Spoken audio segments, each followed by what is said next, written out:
It's the Andrew Fox Show. Tonight's guest, comedian Megan Goetz, the High Priest of the Church of Radiotorism, Tori, Radiotori. I'm James McElhenney. Now here's your host, Andrew Fox.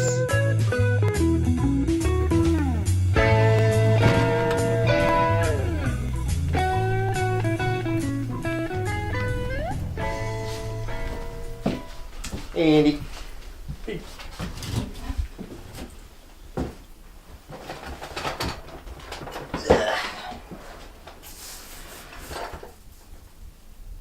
Where's James?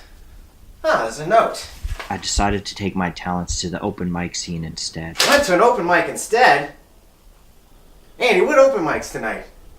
The Flying W in Medford. Flying W in Medford, you say? Give him a piece of my mind.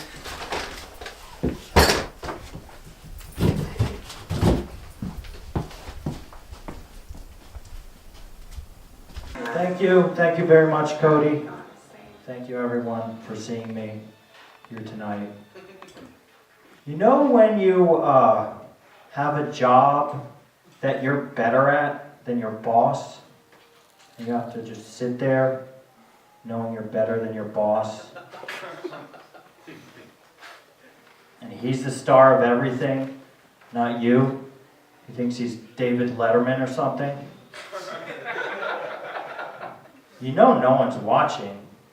Let me see what else.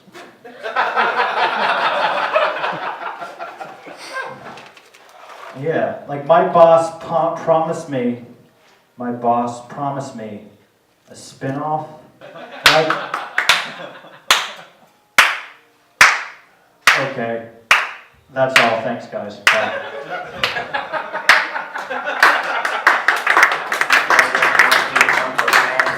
I don't know. I let anyone get on stage. And do whatever the you want. I'm sorry.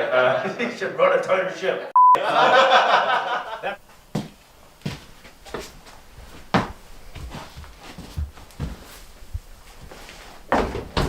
Andy. Hey.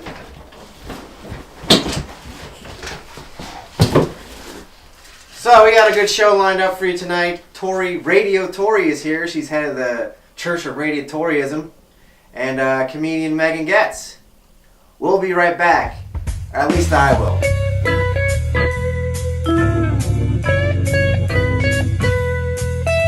And we're back. How that band? Oh, that was a good band. You're jumping.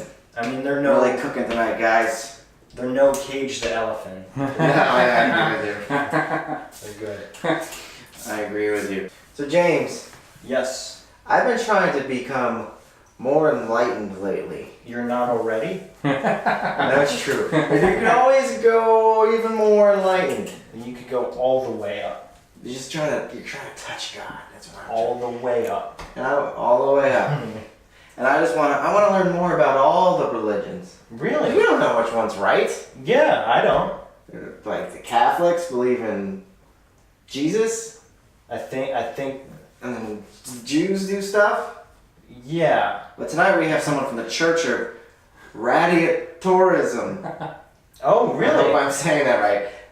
If I get it right, maybe you can find God, you know what I mean? Yeah. I'm excited. I'm excited. You ready to learn? I'm ready to find God. Let's do it. Let's do it. Our next guest tonight is the High Priest of the Church of Radiatorism. Please, ladies and gentlemen, give it up for Tori, Radiotori. Hello, thanks for coming. Nice to meet you. Thanks for having me on your show. Oh, are you kidding me? We're so lucky to have you. James, say hello. Oh, hi. Rude. Yeah. He's not getting I'm on a little nervous. I'm nervous. We've never had someone as, stately as you. Well, don't be nervous. God, Radiotori, is a good God, and He will forgive you for your... Now, how do you say it? Radiotori. Radiotori. Yes, Radiotori. Like a radiator. Ah, that's all coming together now. So you're a high priest. Yes. But some people This is exciting. You say that you may be a prophet. Well, some people say I may be a prophet, maybe a messiah, but A messiah? that's just what they like to call me. Wow. That's like if we had Jesus on the show. Oh, Close, but Close. But, Jesus had to start somewhere. yeah, you did a lot of talk shows. He did a lot of talking for people. Did you do true. that? I talk for the great God, Radiotori. He speaks through me so that I can reach everybody so they know the goodness of Radiotori. And I heard you found him originally while you were studying at the American Culinary Institute? Yes, CIA. Wow. CIA? Yes. The Wow. Culinary Institute of Culinary. America. Yes. Well, which came first? The CIA or the CIA? Yeah. That's classified. Oh my goodness. What inspired your faith?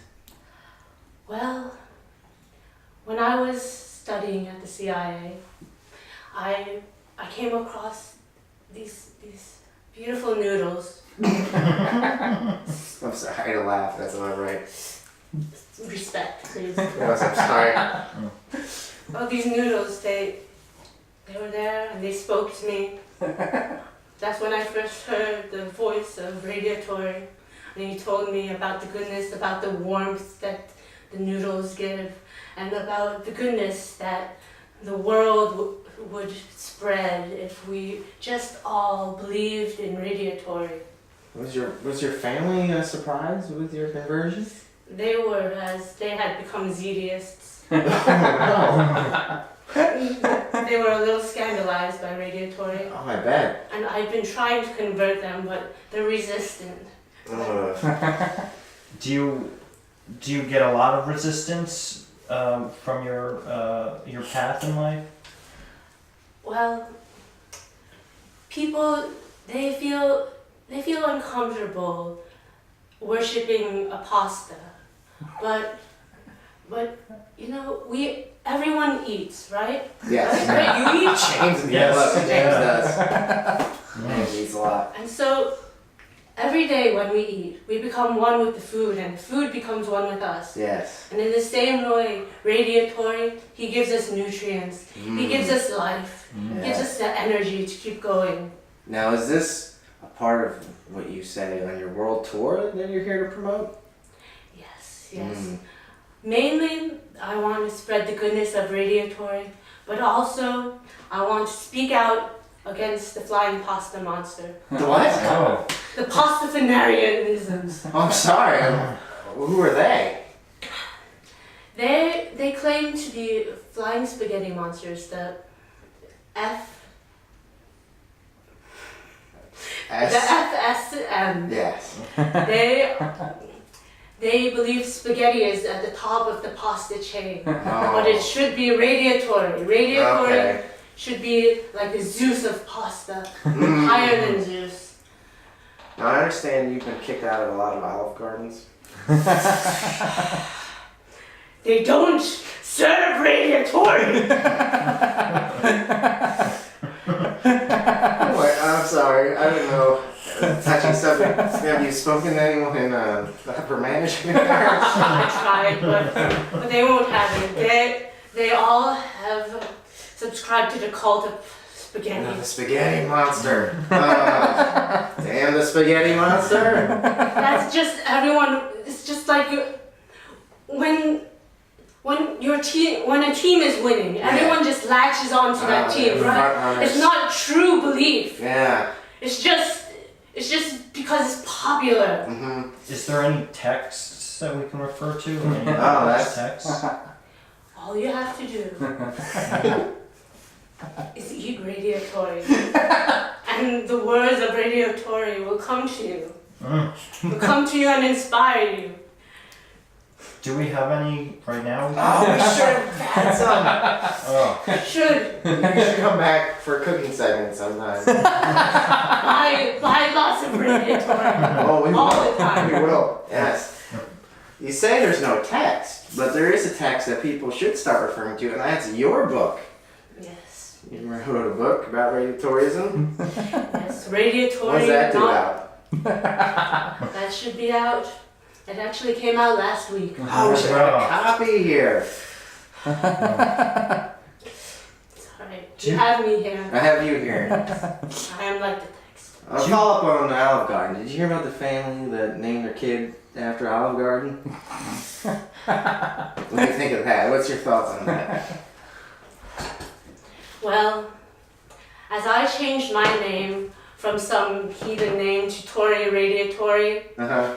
I have a feeling that that child one day will see the light and change their name. What was your original name? It doesn't matter. Oh, okay. It doesn't matter. So how do we worship? How do we worship Radiotori? Well, you pray to Radiotori. You consume Radiotori. Sometimes you can even wear Radiotori. Where? How do you do that? Well, though it may seem like we're borrowing from this culture, there is such, by popular culture, everyone's heard of macaroni art, correct? Yes, oh yes. Well, the higher form of macaroni art is Radiatory art. And that, you can create art, you can glue it to things, you can sew it on things, and you'll just be, regaled with Radiotori on your body. Oh wow. You glue it on? Sometimes. Yeah. Now the macaroni people, they'll be the first to tell you. Cure the blues. You get some Kraft macaroni. Jeez, what do you do when you're feeling down? Isn't that obvious? I eat Radiotori. Oh yeah, that's a stupid question. I'm sorry. How far would you go for Radiotori? What would you do? If Radiotori told you to kill your firstborn son, Firstborn? firstborn son. You already burned him. Would you kill? Well, as I have become much like a nun, I'm in spirit married to Radiotori, and therefore any children I have are Radiotori's children. Oh. Ugh. I'm sorry. Are you expecting? Jesus Christ. Are you expecting any of Radiatori's children soon? You rubbed your stomach when you asked that question. Are you with Radiotori, James? No, I'm not. I'm learning. I just found out about Radiotori recently. Well, when you consume the Radiotori, you have the spiritual children, which is your defecation, Oh, God. Oh. which will in turn nourish the earth, which will make the wheat to make more Radiotori. And more Radiotori. Radiotori everywhere. And I understand you have a hymn? A hymn that you say you wanted to take us out on? Yes, I would be honored. Oh, okay. What do you need? You need anything from us?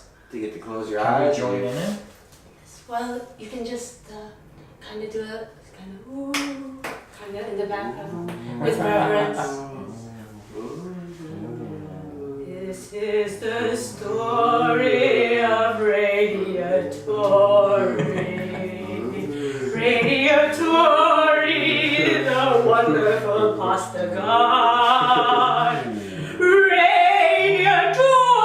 Radiotori is the one who loves you. Radiotori, the one pasta god.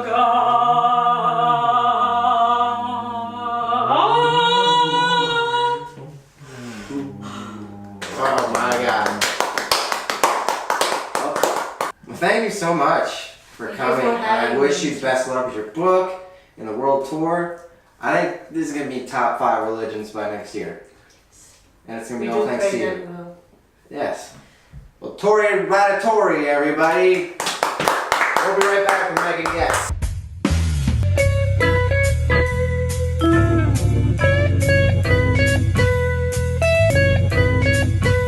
And we're back with more Andrew Fox Show. Hi. Hi. What were you doing on your break? My break? Yeah, in between during the commercials. Oh, I was thirsty. I was drinking a lot of water. That's good. Gotta stay hydrated. This is a fast-paced, crazy environment. Yes, very fast paced. You know, how's the weather? It's raining outside. Yeah, it's good. The weather outside is frightful. You know the thing with the show is we talk to big-time South Jersey, Philadelphia comedians. Mm-hmm. That's exciting. We want to highlight people that we really like Yeah, and respect. and respect. And tonight's no exception. It's not? No. Yeah, no, that was what I thought. So you just said it in a way that I thought it was. No. Okay, good. Are you excited for our guest? I am excited. There is a thing we do sometimes is I let you introduce the guest. So because one day I'm going to die and you're going to need to take over. Oh yeah, because you're what, 1 year older than me? Yeah. Okay. Well, This job will kill you. this is hard. I wanna see. Well, I'm really excited. This next comedian comes from the Poconos and is based out of Philadelphia. Not Philadelphia, Manayunk. I'm really excited. Give it up for Megan Goetz. Thank you. Coming. What do you do to bring up your mood? Do you like to drink tequila? I love drinking tequila. I do love drinking tequila. I just don't like that my friends don't tell the full story when I drink tequila. Yeah. Like there was like, ooh, when I drink tequila, I take my clothes off. That's not where it ends. The end of that is, ooh, I love drinking tequila. When I drink tequila, I take my clothes off in Denny's. And that's, I love that, like, whenever I tell my college friends that, they're like, yeah, I did that. That's a specific October 18th, we were out and you did that. And That's the place to do it. James does it and he doesn't even drink. in Denny's, you just Yeah, I just mean, love it More there. comfortable. I go crazy for the fribbles. Wait, that's- that's friendly. Well, I'm Sponsors not old now. enough to go to Denny's. I Wow. have to go. What are you, how old are you? How old am I? Where are we? I don't know. This is like way pre-tape. By the time this comes out, we're going to be right. like 40. It is pretty old. Now, as of this taping, we're just weeks away from Christmas. Yes, Is that an important holiday to you? I do love Christmas. Yeah? But my dad ruins Christmas. Oh, your dad ruins Christmas. Yeah. I'm sorry. I was like, Christmas. Yeah, it's crazy because like my dad's one of those, I don't know if you have a dad like this, he likes to No, play. I've never had a dad. No, I'm Well, sorry. As you can see, we're not improv people. Me We deny neither, a me lot. neither. I just stare at the camera like they would help me. I didn't know but, and that was wrong. He likes to like poke fun at people, Oh, okay. especially us, which is probably why I'm a comic. But my little brother, when he was 13 years old, I have two. Okay. He was struggling with body odor. We got him this like body spray kit, and instead of writing like to Bobby from Santa, he wrote to Bobby from the entire 8th grade. Oh, that's nice. Yeah, it was brutal. Bobby didn't Is he do still in therapy? Yeah, he's not the one getting in trouble. He's though, not so the one in maybe jail. we That's should good. have picked on him more. He would have turned out better. One of my favorite Christmas song singers is Bing Crosby. Is this really how this goes? Still learning. Okay. Is that bad? No, I've that's heard you have a song I about do. This is like such the best conversation I've ever had. Like, I think you're nailing this You conversation. made me nervous for a That's second. so interesting. Yeah, I do have a song loosely related to Bing Crosby. It's called A Love Like Bing Crosby. Yeah, that's what it says. And there is an animated version of the song online. Oh, that you can really? see. Yeah, it's really fun. I wanna love like Bing Crosby, singing me songs while we drink hot toddies. Hold me close and talk naughty, beating our kids for being ungodly. I wanna love like Bill Cosby, watching reruns of him on TV. Sweater vest, putting comedy while slipping roofies into my body. Basically, the idea of the song is just like, dudes suck. That's it. Okay. It's like a love like Bing Crosby. Like he's super cool. Like he sings. We drink hot toddies. But then like he beats kids for being ungodly. Like Does he? Yeah. Was did that a thing he He's did? super Christian to beat his kids. Oh, what? And like Walt Disney, super cool. Like animator, super anti-Semitic. anti-Semitic. And who did you do that with? I did it with Fenris. Fenris. Can you tell the folks at home who Fenris is? Sorry. No, but I do love Fenris, and I would stand with Fenris until he does something that I can't anymore. Which I'm throwing in there just in case something happens. No, I'm just kidding. But like, I know. I mean, as his online presence, he's such a like abrasive personality, and his songs are so abrasive. But like, he's a really good dude. And like, the first time I went to his mic, I didn't know anybody. And he came up to me and he's like, watch out for that guy. I was like very like protective and sweet and like we're really good friends. Like, so he has this like really annoying, obnoxious like outer shell, but like on the inside, he's a really sweet dude. That's great. Don't post any of that. I can't let him see it. No, I'm just kidding. You can do that. I'm just kidding. How long have you been doing stand-up? 4 or 5 years. Well, it's weird. It's like asking someone's age because like you always want to undersell it. Yeah, exactly. 2 days. Yeah. Yeah. And you got started in Penn State? I did. It was awesome. What was that experience like? It was way different than Philly. Was it? Yeah, it was like a club of us. There was 20 of us. Okay. And we'd meet once a week. And we'd all sit in an auditorium and you'd go up and you'd do 5 to 7 minutes. Wow. And that much time here. Yeah. After that, people would raise their hands and tell you how your set went and stuff. And it was really fun. I loved it. The thing that I liked the most was they weren't just giving you jokes. So it wasn't like you should say this, which I think comics get into a lot of problems with because people don't want you to write their joke for them. It was when you said this, it made me think of this. So maybe you take it in that direction, or like, this is what I thought you were implying. Maybe you want to consider rewording that. So that's was a great environment. Cool. Yeah. And did you think that's how it would be here? I did. I learned very quickly it wasn't. I came into Philly and I told a few comics how they should tell their jokes. And they told me to not go off. Yeah. They didn't like it, but I learned. I don't do that anymore unless people specifically ask. What was one of the best shows you've ever done? I have to say I did a comedy conference at Brown University, and it was very cool because a comedy conference, it's like this huge audience, a couple hundred people, and they was all like an auditorium. Yeah, and then there was like grass, like it was an auditorium, and then it opened into like lawn seating, I guess. So it's like outdoor day comedy. It was weird, yeah. A bunch of colleges like came. They were mostly Ivy League, so part of us thought maybe they like messed up. Like, some we weren't. But like all the college, and then from your groups, like only 5 of us got to do it. So it was really That's cool. awesome. Yeah, it was super fun. So now we're gonna ask the opposite question here. Oh yeah. That's how we read questions. What was your first show ever? First show. I love telling this story. I got booked on a show by Seamus Millar, who is we know Seamus, he's my buddy. I love Seamus. It was a show for Lego. And I was like, can you curse? Can you be dirty? And he's like, yeah, it's adult fans of Lego. And I was like, that's weird, but okay. And we show up and we're getting this tour and I'm like super amped. And then we meet the creative, like the manager of this thing. Yeah. And we're like, we can be dirty, right? And he's like, yeah, well, a couple people brought their kids, but like, use your best like discretion. Yeah. And I was like, you know what?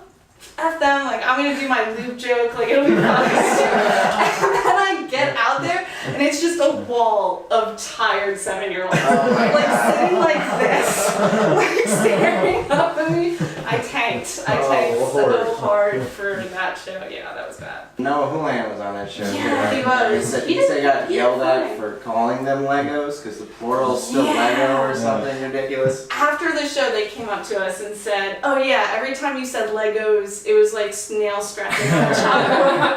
And we were like, you would think someone would have told us that before we went up there and just tanked. They're sticklers, these Lego people. C.D. Schultz was actually like, is this one of those shows you run from after? Like, you don't even stick around. Pitchforks made out of Lego. Yeah, it was scary. Brutal. But you run a show yourself. I do. And it's outdoors in the Poconos? It is so much fun. It's in my community. I live right on a lake. Okay. It's the most outdoorsy thing about me. I'm not very outdoorsy, but yeah, my boyfriend and I, we set up like a whole stage outdoor. So like the way that the curtains are, like the lake is the background for the stage. Oh, that's awesome. And it's my community. They put it in like the community flyer, which is really? hilarious. So people just come from everywhere and they just bring alcohol and we're rowdy too. Like I had Dave Mariano on it, so like we just warn them like this isn't for kids. Like kids should not. No, not with Dave. Don't want to like a situation. Yeah, but it's awesome. I heard it's a scary community sometimes. A lot of abandoned hotels. Not in the community. Yeah, we're working on that in the community. No, a little aside from your note is it's actually really funny because the second time I went there it was raining, so we couldn't do it on the lake.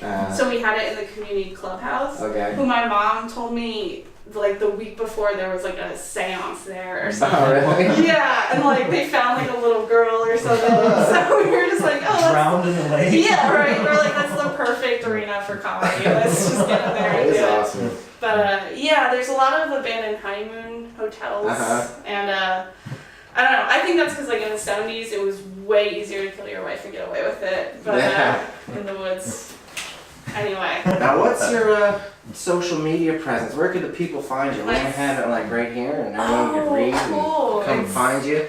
My Twitter is just @MegGetz128. Okay. And I'm just Megan Getz on Facebook. You can add me if you want. Oh, wow. I'm not maxed out on friends yet. I don't know our fan base yet. They could all be creeps. Oh, then it would be just like any other day on my Facebook. Well, it was really great having you. Yeah, thank you. Thank you so much for coming. I really appreciate it. Yeah. Thank you. Thanks, James, for helping out. You had a lot of good questions. You did good. And you introduced There's her one well. more that you didn't ask. You want to ask it? Oh, yeah. Go ahead. As a comedian, sometimes you have like strange jobs. Oh, yes. Yes, I did in fact work in New York City selling credit card machines. I was door to door. And what is a credit card? Yeah. It is like the swipey thing. I don't think I sold a one. Like on what's it called? On commission? Yes. Yeah, I did really bad. It was like, because I didn't know anything about the credit card machine, so like it's these New Yorkers and they're like, are you scamming me? And I'm like, I might be. I have no idea. So it was a really rough go. Cause like it was commission, so you could just drive around, so I was taking like 5 lunches and not selling any, so I stopped that. Did you have any awkward run-ins with people? I did! Did you? Okay, I don't know. I did have a guy stop me on a bridge. What? And he asked me what size shoe I was. And at this point, I didn't think he was gonna like be weird. I thought, like maybe I was like a mom or a sister or like the girl he kidnapped lost a shoe in the struggle or something. So I was like, I don't know, it's 6. And he's like, I'm a podiatry student. Can I take a look? And I was young. I was probably like 19. So I was like, okay. So now we're on this bridge, and he's taking a look, and he's like, I have a project. Can I take a picture? And I was like, can you? I was getting really embarrassed. So I was like, can we like reschedule this or something? Like, he's like, no, I need it now. And I was like, oh, I guess that project's too soon. Like, he is a procrastinator. So I let him take pictures of my feet. So that might be a thing. I don't know. Is there a place to find those? No, I don't know. If you find him, that's making money off more money than I made in the city. And that's him. Yep. That's great. That's what we're going to end on. Thank you for coming. Right. Yeah, thank you for having me. This is great. Thanks. Megan Getz, everybody. Right. We'll be right back.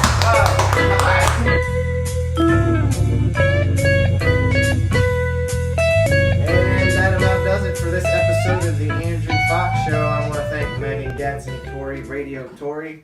Hey, James, if you don't want to do the show anymore, you don't have to. You can go tell your jokes. Oh, okay. Oh, yeah?